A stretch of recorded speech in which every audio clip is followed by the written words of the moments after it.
अगं मानसी, तू आत्ता काय हे सगळं काम काढून बसलीये? झोपायचं नाहीये तुला?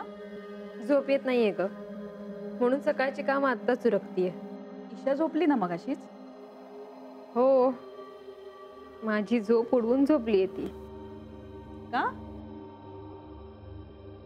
अगं तिने तिच्या टीचरला काय विचारलं माहितीये? दिल्लीतला बाबा आणि विक्रांत काका हे एकच आहेत का? कशी लागणार झोप सांग तू? बरं, आणि त्यात तिच्या टीचरने एक टोला हाणलाच. म्हणाली काय ते नीट आणि लवकरात लवकर तिला समजवा, नाहीतर रोज रोज ती मला प्रश्न विचारेल आणि मला काहीच माहित नाहीये. मुळात मला एक कळत नाही, तिने टीचरला हा प्रश्न कसा काय विचारला? शाळेतल्या टीचर्स इतक्या जवळच्या वाटतात का ग मुलांना? हो, असतं तसं. बघ ना, घरामध्ये मुलं सगळं आईचं ऐकतात, ती त्यांच्याकडे लक्ष देते. तसं शाळेत त्यांच्या टीचरशिवाय दुसरं कोणी नसतं ना मोठं. त्यामुळे या बाईंना सगळं कळतं, त्यांना सगळं माहिती आहे असं वाटतं लहान मुलांना. तू आठव ना, तू लहान असताना ना तुझं सुद्धा असंच असणार.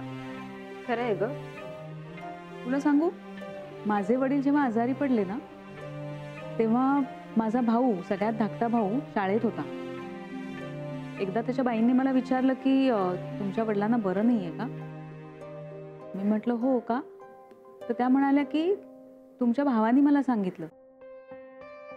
म्हणजे त्याला जे काही वाटत होतं पण व्यक्त करता येत नव्हतं, तो ते शाळेत त्याच्या बाईंना जाऊन सांगत होता. सही अगं, मला आत्ता कळतंय.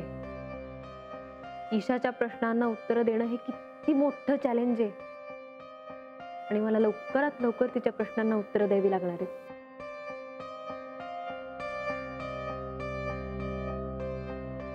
Good night.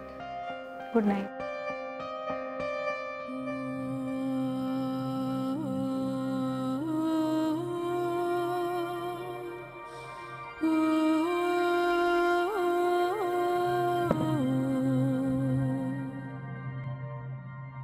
अगं ईशू पिल्लू, तू जागी आहेस?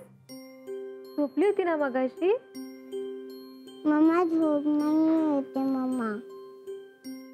का ग राणी? बाबांनी काल पण नाही फोन केला मम्मा.